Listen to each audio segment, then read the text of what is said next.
আজ আমি অপূর্ব স্বাদের রুই মাছের রেসিপি আপনাদের সাথে শেয়ার করব। রুই মাছের এই রেসিপিটি আমি যেভাবে রান্না করব ঠিক সেভাবে রান্না করে খাবেন, গরম গরম ভাতের সাথে অপূর্ব লাগবে। ভিডিওটি পুরোটা দেখার পর ভালো লাগলে অবশ্যই আমার চ্যানেলটিকে লাইক, কমেন্ট ও সাবস্ক্রাইব করে আমার পাশে থাকবেন আর নোটিফিকেশান বেল আইকনটা অল ক্লিক করে রাখবেন। তাহলে নতুন নতুন রেসিপির নোটিফিকেশান সবার আগে আপনার কাছে পৌঁছে যাবে। আসুন তাহলে ভিডিওটি শুরু করি। রুই মাছের রেসিপির জন্য এখানে আমি 8 পিস রুই মাছ নিয়েছি। রুই মাছের গাদা আর লেজের পাশের পিসটা নিয়েছি। এখানে আমি কোনো পেটি ব্যবহার করব না। মাছগুলোকে আগেই ভালো করে ধুয়ে পরিষ্কার করে নিয়েছি। প্রথমে যেটা করব, মাছগুলোকে ম্যারিনেশন করে নেব। এর জন্য মাছের মধ্যে পরিমাণ মতন লবণ দিয়ে দিচ্ছি হলুদ গুঁড়ো, খুব সামান্য পরিমাণ শুকনো লঙ্কার গুঁড়ো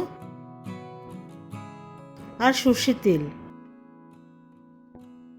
এই সব কিছু দিয়ে মাছগুলোকে ভালো করে মাখিয়ে নিচ্ছি।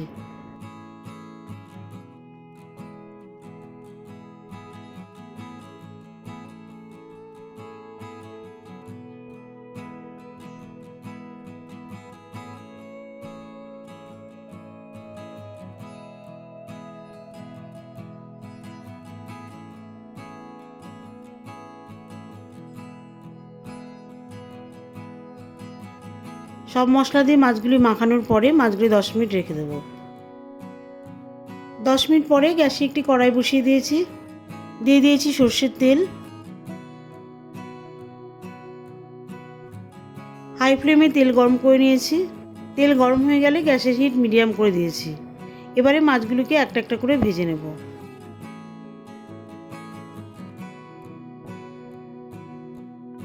তেলের মধ্যে সবগুলি মাছ একবারে দেব না, চারটে চারটে করে ভেজে নেব।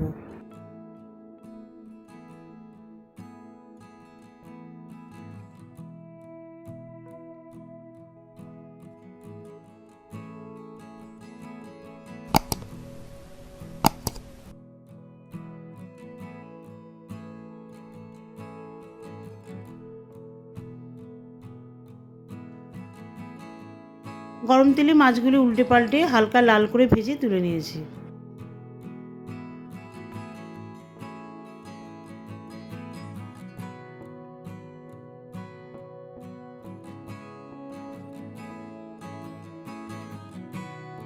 প্রথমে 4 পিস মাছ ভেজে তুলে নেওয়ার পরে পরের বারও আবার 4 পিস মাছ ভেজে তুলে নিয়েছি।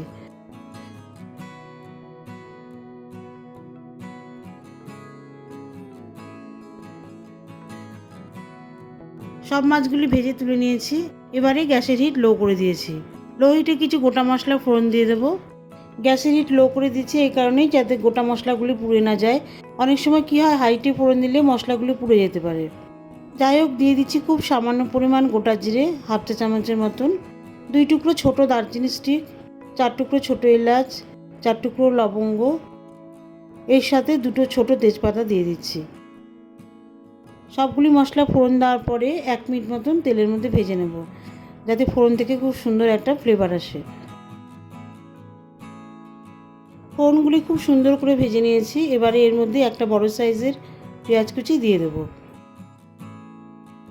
কুচনো পেঁয়াজ দিয়ে দেওয়ার পরে অনবরত নাড়তে থাকবো যতক্ষণ না পেঁয়াজ কুচিগুলি লাল করে ভাজা হয়।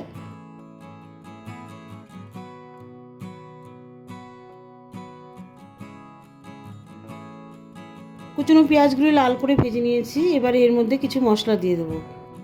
দিয়ে দিচ্ছি 1 চা চামচ মতন আদা বাটা।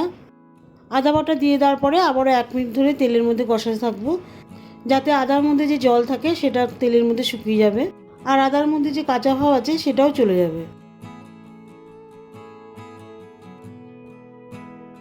আদা কষিয়ে নেওয়ার পরে এর মধ্যে এবারে একটা বড় সাইজের টমেটো পিউরি দিয়ে দেবো।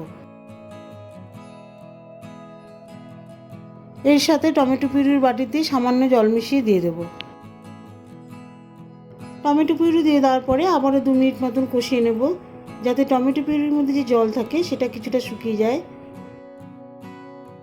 এবারে এর মধ্যে কিছু শুকনো মশলা দিয়ে দেবো।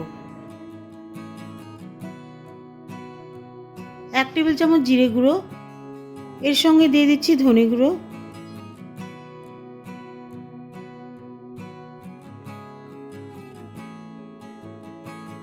এইসব মশলা ভালো করে মিশিয়ে দেওয়ার পরে এর মধ্যে খুব সামান্য পরিমাণ হলুদ গুঁড়ো 1 চা চামচ মতন শুকনো লঙ্কার গুঁড়ো, এর সাথে কাশ্মীরি শুকনো লঙ্কার গুঁড়ো দিয়ে দেবো। এই সমস্ত মশলা ভালো করে কষিয়ে নেব। যতক্ষণ না মশলা থেকে তেল বের হয় আর মশলার কালারটা চেঞ্জ হয়ে আসে, ঠিক ততক্ষণ পর্যন্তই আমি মশলা কষিয়ে নেব। যেহেতু গ্রেভি তৈরি করব, সেই জন্য মশলা একটু ভালো করে কষিয়ে নিতে হবে, তাহলে গ্রেভিটা খেতে খুব স্বাদ হবে। মিডিয়াম হিটে সব মশলা ভালো করে কষিয়ে নিয়েছি। দেখুন মশলার কালারটা কিন্তু পুরোপুরি চেঞ্জ হয়ে গেছে আর মশলা থেকে তেল বেরিয়েছে। এবারে এর মধ্যে জল দিয়ে দেব।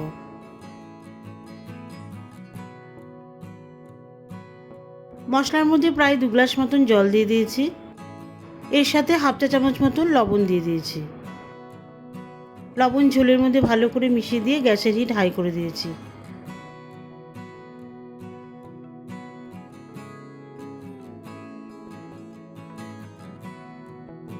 ঝোলটা যখন অল্প ফুটে আসবে, এই সময় দিয়ে দিচ্ছি 4টে হাফ চেরা কাঁচা লঙ্কা। কাঁচা লঙ্কা ঝোলের মধ্যে ভালো করে মিশিয়ে দিয়েছি, যাতে খুব ভালো করে কাঁচা লঙ্কা সেদ্ধ হয় আর কাঁচা লঙ্কার ফ্লেভারটা ঝোলের মধ্যে চলে আসে।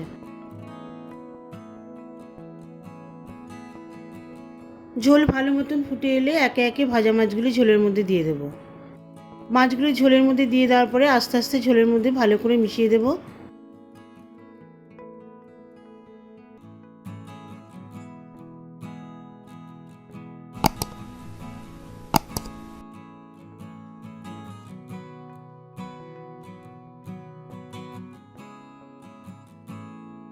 এরপরে ঢাকা দিয়ে দেবো।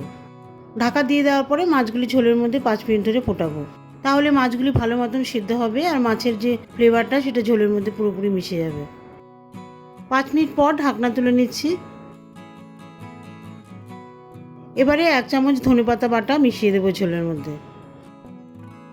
আমি কিন্তু এর মধ্যে আর গরম মশলা গুঁড়ো মেশাচ্ছি না, তাহলে পুরোপুরি ধনেপাতার ফ্লেভারটা ঝোলের মধ্যে থাকবে, খেতেও খুব সুন্দর লাগবে।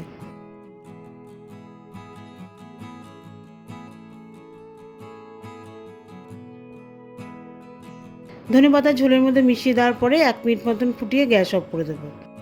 গ্যাস অফ করে ঢাকা দিয়ে 5 মিনিট পর সার্ভ করব।